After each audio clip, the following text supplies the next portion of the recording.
네, 안녕하세요. 구풀국어에서 가락고를 담당하고 있는 이은혜 강사입니다.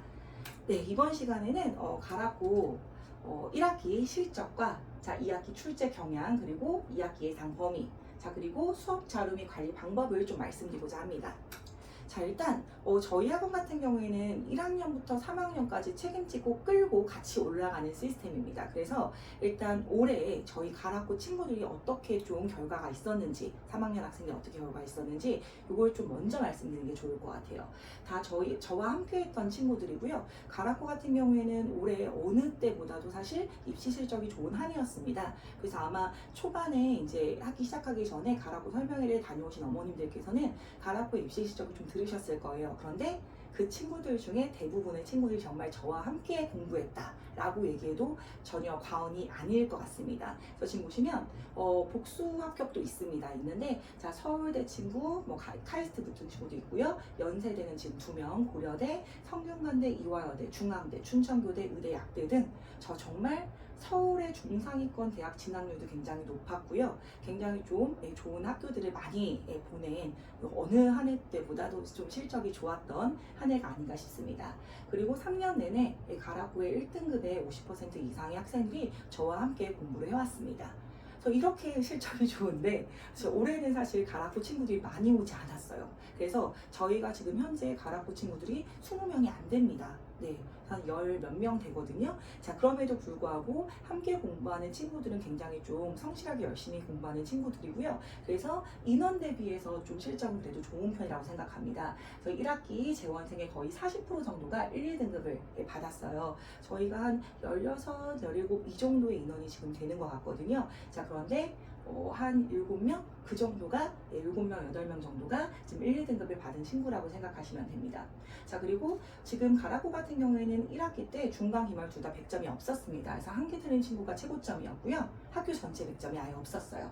그런데 100점이 지금 한개 틀린 친구가 중간에는 한 명이 있었고 그 친구가 전교 3등이었어요. 그리고 기말 같은 경우에는 3명의 친구가 지금 한 개씩 틀린 친구들이 있습니다. 그래서 지금 한 전교 3등, 전교 5등, 전교 6등 이 정도 되는 걸로 알고 있거든요.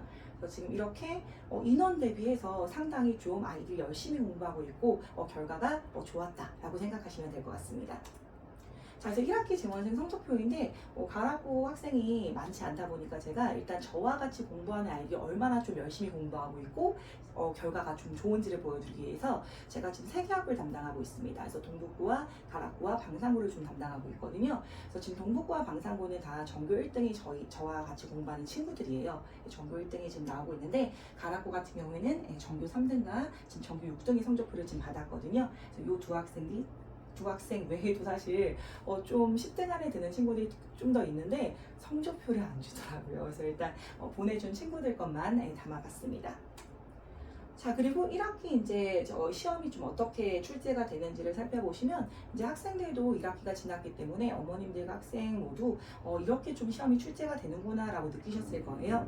그래서 지금 서술형 문제 같은 경우에는 중간에 4문제, 그래서 20점 정도가 이제 비중을 차지했고요. 기말고사 같은 데는 5문제, 그래서 역시 20점 정도가 비중을 차지하고 있습니다. 결국 간과할 수 없는 비율이에요. 그래서 주관식에 대한 좀 대비도 철저하게 계속 이루어질 필요가 있는 학교고요.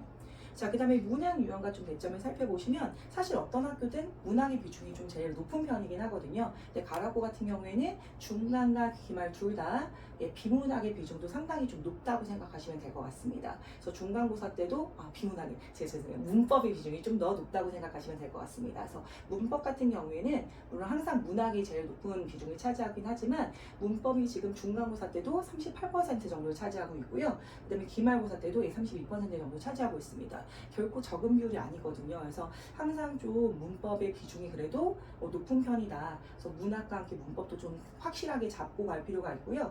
이번에 2학기 때도 문법 파트가 들어가는 게 있어요. 중세구가 좀 들어갈 거거든요. 그래서 그 부분에도 좀 확실하게 꼼꼼하게 좀 대비를 해야 되겠다라고 생각하시면 되겠습니다.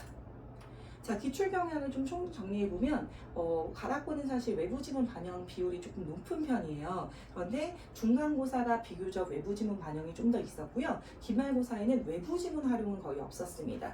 그런데 외부 선지 같은 경우에 좀 같이 엮어서 화자의 정선한 태도를 물어보는 선지를 외부 선지로 이제 출제하긴 했었어요. 그래서 중간고사에서 본문으로 문학 파트에서 외부 지문 2지문을 출제했고요. 그 보기로 외부 지문 1문제로 출제를 했습니다. 문학 같은 경우에는 교과서 시험 범위와 동일한 갈래를 함께 엮어서 출제를 했어요. 그리고 이 경우에 좀 연계 작품이 아닌 평소에 좀 보기 힘든 비연계 작품을 같이 좀 엮었기 때문에 평소에 낯선 작품을 볼 때 분석 능력을 좀 더 키울 수 있는 그런 학습 그 방법이 좀 필요할 것 같습니다. 문제 유형 같은 경우에는 사실 대부분의 모의고사나 항상 내신에서 자주 출제가 되는 문제 유형들이에요. 그래서 갈래상의 특징이나 시의 경우에 화자의 정서와 태도나 시의 의미 표현법, 소설의 경우에 서술상의 특징 이런 게 항상 좀 나오는 편이고요. 그리고 중간과 그 기말고사 모두 어휘 문제가 다 한 문제씩 꼭 출제가 됐습니다. 그래서 어휘 같은 경우에도 꼭 꼼꼼하게 대비를 하고 넘어갈 필요가 있습니다. 난이도 같은 경우에는 문학에서는 사실 비교적 평이하게 좀 출제가 된 편인데 문법 파트와 외부 지문에서 난이도가 조금 높은 문제를 출제를 했습니다. 그래서 외부 선지를 활용한 부분들이나 외부 지문이 나온 부분들이나 문법 같은 부분에서 학생의 점수가 좀 많이 갈렸다고 생각하시면 될 것 같아요. 자, 그리고 2023년 2학기 예상 범위입니다. 일단 문학 파트에서는 현대시에서 하반이 제망매가와 고전시가랑 좀 엮어서 같이 출제가 될 것 같고요. 둘 다 좀 사별의 슬픔을 담은 작품들입니다. 그리고 관동별곡, 고전시가 관동별곡 역시 좀 비중 있게 들어갈 거고요. 시조세편까지 들어갈 것으로 예측하고 있어요. 그리고 보통 이런 그 고전시가 부분에서는 현대어풀이를 좀 여러분이 꼭 꼼꼼하게 공부를 하고 들어가셔야 됩니다. 소재의 기능이나 화자의 정서태를 물어보는 문제가 출제가 될 걸로 보이고요. 자, 이때 사별의 상황과 연결지어서 화자의 상황이 좀 연계 지문들이 비슷한 상황이 처한 지문들을 선지로 제시할 가능성이 매우 높다고 볼 수 있겠습니다.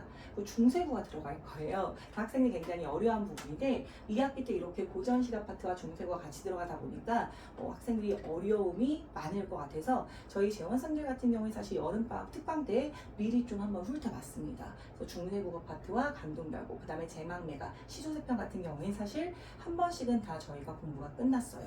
네. 그러면 이제 내신 대비 때 처음 오는 친구는 좀 걱정이 될 수 있겠지만 걱정하지 마시고 다시 또 클리닉을 1대1로 진행하면서 확실하게 좀 점검하고 넘어갈 테니까 걱정하지 마시고 맡겨주셔도 좋을 것 같습니다. 자, 그리고 저희가 1학년 2학기 중간고사를 지금 8월 넷째 주부터 10월 첫째 주 정도로 이제 예측하고 있습니다. 그래서 가락부 같은 경우에는 지금 10월 첫째 주부터 둘째 주까지 시험이 이제 넘어갈 것 같긴 한데 아직 국어 날짜 언제인지 몰라서 10월 첫째 주 잡아놨고요. 저희가 복습 테스트 같은 경우에는 정말 서술형과 OX 문제를 꼼꼼하게 확인을 합니다. 시험에 좀 나올 법한 것들은 확실하게 서술형 문제로 암기를 했는지 확인하고 있고요. 그리고 헷갈릴 만한 선지들을 OX 문제로 확인하고 넘어가고 있어요. 그래서 복습 테스트가 상당히 출제되는 그런 유형들이 잘 적중률이 높다고 생각하시면 될 것 같습니다. 자, 그리고 제가 제공하는 자료 중에 한 장 정리표가 있어요. 요거는 제가 그때 약간 내용들은 바뀔 수 있는데 꼭 출제되는 예를 들면 주요 표현법들 이런 것들은 한 장으로 관련된 예문까지 같이 외부 지문까지 엮어서 한 장으로 좀 훑어볼 수 있게 해주고 있습니다. 자, 이 부분은 그때 정말 꼭 필요하다고 생각되는 내용들을 구성하기 때문에 내용은 이런 표현법이 될 수도 있고 아니면 다른 어떤 문법에서 나올 수도 있고요. 그래서 주요 내용 한 장 정리를 제공하고 있고요. 자, 모든 학교에서 주는 프린트 모듈은 제가 재구성합니다. 재구성해서 당연히 복습 테스트도 다시 확인하고요. 자, 그리고 학교 프린트를 다시 재구성해서 다시 이것도 빈칸 테스트까지 다 보고 있습니다. 자, 그리고 직전 총정리 교재에는 이 모든 게 다 취합해서 다시 한번 들어간다고 생각하시면 될 것 같아요. 학교 필기와 자습서 내용, 그 다음에 기출 내용들을 다 재구성해서 색깔별로 재구성해서 넣고 있고요. 여태까지 봤던 복습 테스트 내용들, 그 다음에 학교에서 나눠주신 프린트 내용들을 다 압축해서 한 권으로 단권화시켜서 제공이 된다고 생각하시면 됩니다. 그래서 요거 한 권만으로도 충분히 직보에 대한 어떤 대비가 끝날 수 있다라고 생각하시면 될 것 같아요. 자, 여기까지가 저희가 여태까지 좀 대비를 해왔고 2학기 때도 대비를 할 방법들이에요. 지금 항상 국어에 있어서 좀 어려움을 많이 겪고 있는 친구들도 있을 텐데 너무 걱정하지 마시고 아까 보여드렸던 3학년들의 입시 결과를 한번 보시면 제가 3학년 때까지 정말 책임지고 끌고 확 올라갑니다. 그래서 그런 얘기를 한 친구가 있었어요. 3학년 때 뒤늦게 저한테 온 친구가 있었거든요. 그 친구가 마지막으로 저한테 이제 문자를 남겨준 내용이 뭐였냐면 왜 진짜 여기를 모르고 딴 데를 헤매고 다니는지 모르겠다. 뒤늦게 와서 너무너무 후회가 된다. 그리고 너무너무 감사하다라고 이제 저한테 문자 메시지 남겨준 친구가 있거든요. 그래서 그 친구가 그 전까지는 사실 국어 성적이 그렇게 좋진 않았는데 3학년 저하에서 계속 1등급을 찍었고요. 그리고 중앙대 이제 결국에 진학하게 됐습니다. 그래서 지금 2학기 때라도 늦었다 생각하지 마시고 확실하게 믿고 맡겨주신다면 확실하게 성적을 끌어올려 드리겠습니다. 네, 감사합니다.